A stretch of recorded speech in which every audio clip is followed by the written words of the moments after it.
Welcome to the Real News Network. I'm Greg Wilpert in Arlington. Late Sunday night, President Trump abruptly announced over Twitter that he plans to withdraw U.S. forces from northern Syria, saying that from now on, quote, Turkey, Europe, Syria, Iran, Iraq, Russia, and the Kurds will now have to figure out the situation. The announcement took practically everyone by surprise and also angered many Republicans. For example, Senator Marco Rubio called it a grave mistake. Senator Mitt Romney, referring to the Kurds who supported the U.S. fight in Syria, called it a betrayal. Senator Susan Collins called it terribly unwise. And Senator Mitch McConnell said the move would only benefit Russia, Iran, and the Assad regime. Turkey's President Tayyip Erdogan is said to have told Trump in a phone call on Sunday night that Turkey would finally move against Syrian Kurds, as he had long threatened to do. Trump responded to the threat as follows. I told President Erdogan, it's going to be your responsibility. Now, really, who's responsible? It's really Russia, it's Turkey, it's Iran, it's Iraq, and it's Syria, and anybody else in the neighborhood. We did a great service to the world. Right now, we're at a position where if Turkey does anything out of what they should be doing, we will hit them so hard on the economy. Let them take care of it. We're policing. We're not fighting. We're policing. We're not a police force. Joining me now to discuss the situation in northern Syria and of the Kurds that live there is Edmund Ghareeb. He's a historian and expert on the Kurds, Iraq, and the Middle East, and has written or co-written books on the Kurdish nationalist movement. Thanks for joining us today, Edmund. Thank you. It's a pleasure.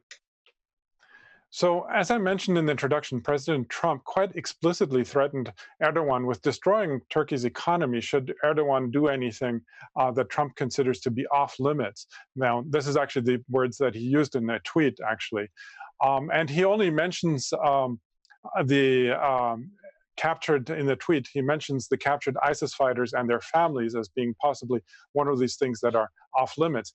Now, do you think that this threat for the U.S. to act against Turkey will hold Erdogan back from invading or somehow intervening in northern Syria to attack the Kurds, which clearly Turkey believes to be a threat to Turkey? There's no doubt that the U.S. and Turkey have been in negotiations for months now, if not longer, to try to agree on what kind of a policy they're going to pursue towards northern Syria, towards the Syrian Democratic Forces, which are led by the PYD, which are Kurdish, primarily Kurdish forces. The U.S. and Turkey finally agreed that there should be a safe zone on the border.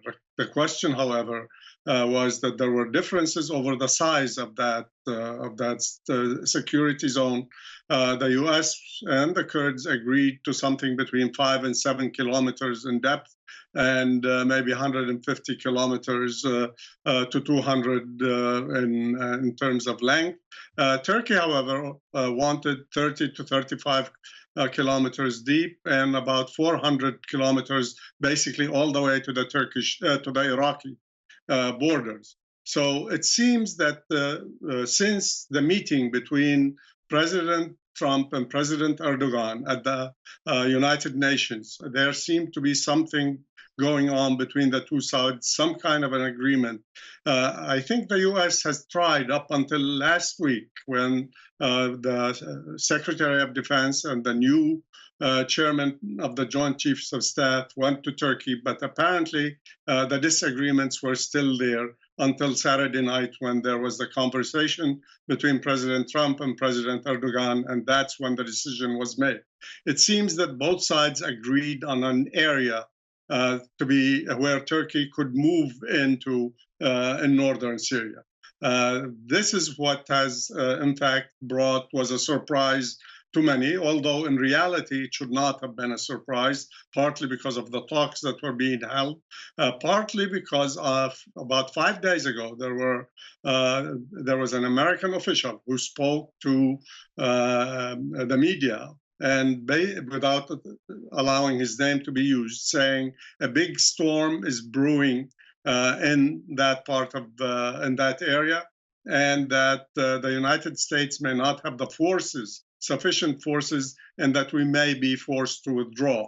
So basically, that should not have been a surprise. Also, if you look at the situation in a historical perspective, the Kurds who have relied on superpowers have often been betrayed once they fulfilled the jobs that they were expected to do. This happened in Iraq in the early 1970s when the U.S. provided assistance to the Kurds. The CIA was involved, Israel was involved, Iran was involved. But when the Shah of Iran and Saddam Hussein met in Algiers and reached an agreement to solve their problems, the United States dropped the Kurds, and Kissinger said that the United States is not in the business of missionary work. It's not basically what you're saying. We are not in the charity business. So they were dropped then. Before that, the U.S. and Britain also supported the Shah of Iran to defeat the only Kurdish republic ever established in history. And this was the Kurdish Republic of Mahabad in 1946-47, which at the time was supported by the Soviet Union, while Britain and the U.S. supported the Shah and brought down that republic. Its leader was executed with many top leaders, and there was suppression of the Kurds at that time. There were also numerous other incidents where not only the U.S. but Britain, the other European countries, and sometimes regional players betrayed the Kurds. The question is, why didn't the Kurds learn a lesson from all these betrayals? Well, that actually brings me to the question, actually. So you would basically characterize this move by Trump to withdraw as another betrayal. And if that's the case, does that mean that the U.S. troops should remain in Syria? Well, first of all, Trump has been, regardless of where we may agree or disagree with him or think of it, Trump has been saying since he was a candidate, he wants to withdraw from Syria. He wanted to withdraw from what he called these unending wars. The last term, I think he used the word stupid wars, where the U.S. has paid a heavy price, and it was the U.S. that has carried the burden. However, he has been unable to fulfill that promise, primarily, at least in Syria or in Afghanistan, and he has criticized President Obama's withdrawal from Iraq. So it's very unclear how sometimes the president is operating and what he's thinking, but he has more than once said that he wants to withdraw and let the people in the region basically carry the burden, because the United States cannot be the world's policeman. However, here I think there have been promises made to the Kurds, if not by the president, certainly by other officials, that the U.S. would back them. At the same time, the U.S., however, also wanted to maintain its relationship with Turkey, which has been an important ally. And I think this may have been also a factor that when it comes down to basically to deciding on who is the best ally and where the U.S. should go, there have been a number of statements from former senior U.S. diplomats, from some current officials, that in the end, Turkey is far more important than the Kurds. So in a way, this should not, as I mentioned earlier, should not have come as a surprise. As to the question, and I think that's the real question, is should the U.S. stay in Syria? What is the U.S. doing in Syria, in fact? What are the purposes? It does not seem that there is a coherent U.S. policy towards Syria. And on top of that, the U.S. is not in Syria with the backing of the United Nations Security Council. The U.S. does not have a congressional resolution authorizing the presence of U.S. forces in Syria. And also the Syrian government has not asked, which is still the internationally recognized government, has not asked the United States to be present in Syria. So basically, the Syrians have been saying that the U.S. is, like Turkey, like other actors who are non-Syrian players, are occupation forces and should leave. Now, so as to return to the issue, what does the U.S. want from Syria? Many, of course, believe that the U.S. wanted to blockade, prevent Iran from expanding its influence all the way through Iraq, through Syria to Lebanon, where it supports Hezbollah, and maybe even all the way to Gaza. But at the same time, Iran has allies among the Kurds, whether it's Iraqi Kurds or even among some Syrian Kurds. It has allies among Iraqi militias, and it already has been and is still in supporting Hezbollah in Lebanon. So basically, the U.S. cannot realistically blockade Iran.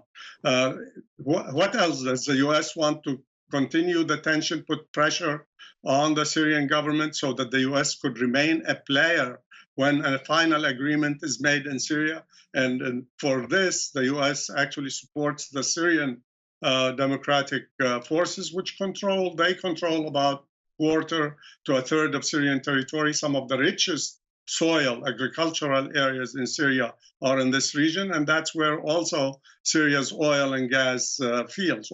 So basically, is this also a weapon that the U.S. is trying to use? So what is the objective? It does not seem that the U.S. is very clear, or that in the long term, the U.S. position is tenable, particularly after the Syrian government has regained control over most of the territory of Syria, except for the two areas of Idlib, where you still have Al-Qaeda, some other Syrian opposition forces, and Al Jazeera, where you have the Syrian Democratic Forces, and where Syria considers these Kurdish forces to be a part of the PKK, which is the Kurdistan Workers' Party, which has been fighting against Turkey since 1982. And basically, many of these, the Kurds in this area also are seen by Turkey as terrorists. And so primarily this put the U.S. in a very difficult position. And in the long run, it is in an untenable position.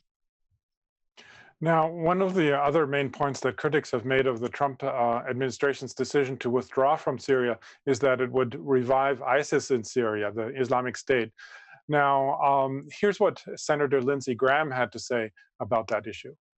This is going to lead to ISIS reemergence. Nothing better for ISIS than to create a conflict between the Kurds and Turkey. The Kurds will now align with Assad because they have nobody to count on because we abandoned them. So this is a big win for Iran and Assad, a big win for ISIS. I will do everything I can to sanction Turkey if they step one foot in northeastern Syria. So to those who think ISIS has been defeated, you will soon see. And to Turkey, you have destroyed the relationship, what little you had with the U.S. Congress. And I will do everything I can to sanction Turkey's military and their economy if they step one foot into Syria. So, Edmund, what do you make of that argument that Senator Lindsey Graham and, of course, many others have made, that this would only lead to the revival of ISIS? What's interesting, first, I find, is that it seems that neoliberals as well as neoconservatives, the hawks, and maybe if we can call them doves, although they are not, seem to be on the same page when it comes to maintaining the empire or continuing to wanting to preserve to keep U.S. forces in numerous places all over the globe. But to specifically talk about ISIS, we have heard time and time again. We heard from the president, we've heard from senior U.S. officials, from some members of Congress, that we have defeated ISIS and that we have dismantled the caliphate. Although the reality is, when most of the work has been done by the Syrian military, and their allies, whether it's Russia, Iran, or Hezbollah, and also by the international coalition, but not by the international coalition. ISIS is now very much isolated. They are still there. There are for maybe a couple of thousand fighters in Syria, and maybe something similar or little less in Iraq. Yes, there is a chance that they might re-emerge. But in fact, if we take a look at the situation on the ground, we find that ISIS now and Al-Qaeda have spread beyond Syria, beyond Iraq. We find them in Libya, we find them in Africa, we find them in Afghanistan, you find them in Asia. So basically, these the interventions that have been made by foreign powers, including the U.S., whether it was the Iraq War, whether it was the Libyan war, whether it was Syria, whether it was Afghanistan, then foreign interventions have led to chaos in many ways, to the death and wounding of millions of people, if you count them, all over the whole time, and led to the death of thousands of Americans and the wounding of tens of thousands, and to the loss of trillions of dollars. Some people estimate it as somewhere between $8 and $10 trillion has been the cost of these wars, which could have been used to build the infrastructure in the U.S., to take care of the health care, to improve education, or in many other ways. So basically, the argument is not a very sound argument, because it was actually the interventions that people like Senator Graham supported very strongly in Iraq and in other areas, have contributed to the rise of ISIS, have contributed to the rise of radical extremists, and where minorities in the region, be they Yazidis, be they Christians, be they Kurds, be they Sunnis and non-Sunni areas, be they Shia and non-Shia areas, these are the people who have paid a very, very heavy price in terms of their lives, in terms of their daily, basically, life, and in terms of their property. And many of them have been forced. There used to be, for example, about 1,400,000 Christians in Iraq. If there are still 250,000 there, that's probably a high figure. So basically, these people have paid a heavy price for these interventions. So I do not see the argument as a very rational argument, and that it reflects the realities. Also, if it's Iran, did Iran benefit? Iran has good friendships, good relationships with some of the Kurds in Iraq, some of the Kurds in Syria. That has not been blocked from maintaining its relationship. Is Russia really benefiting from this? Russia does not want Turkey to intervene. I have said they want to maintain Syria's territorial integrity. This is the number one issue for them, and they would want Turkey not, while they understand its security issues, it should not intervene in Syria without the approval of the Syrian government. So basically, yes, Turkey may benefit. President Erdogan, who has faced problems recently because of the presence of large numbers, 3.5 million Syrian refugees in Turkey, and apparently, and recently, we have seen reaction mounting in Turkey against the Syrians. Turks want them out. So Erdogan may have lost the elections in part of in Istanbul and in Ankara because of this. There were other factors as well, but also because of his Syrian policy. So basically, he may benefit from this. This may make him look good. Basically, he's defending Turkey's territorial integrity. He may appear as basically trying to resettle the Syrian refugees in this security zone. And this is going to be a big issue if there is no understanding between the U.S. and Turkey, basically because you cannot settle 1.5 million to 2 million in that area. But even if you do succeed, this is going to be a major problem, because this is going to create friction between the people who are living in this area, the indigenous inhabitants, and the newcomers. And it's also was not sufficient. The area that has been agreed to, at least by the U.S. initially, I don't know now, would not have been sufficient to settle a couple of million Syrian Kurds. So it's really going to be a big problem down the road. So ultimately, this argument that we have been hearing does not hold water. The Syrian regime may benefit, but only if there is an agreement reached. I hear that already there is some dialogue going on right now between the Kurds Kurdish forces and the Kurdish leadership in Syria and the Syrian regime in Damascus. If that reaches an agreement or an understanding, this might lead to some kind of a settlement whereby this would accelerate the movement towards some kind of an agreement, overall Syrian agreement between the regime, the opposition, the Kurds, and others. If that happens, that might be a positive step, but there are a lot of ifs here. Okay. Well, we're going to have to leave it there, but I'm sure, we'll come back to you soon because the situation continues to develop, and it's really a very key issue, not only for the region, but also actually is playing into the US politics quite intensely. So we'll probably come back to you. I was speaking to Edmund Ghareeb, historian and expert on the Kurds. Thanks again, Edmund, for having joined us today. Thank you. Thank you. And thank you for joining the Real News Network.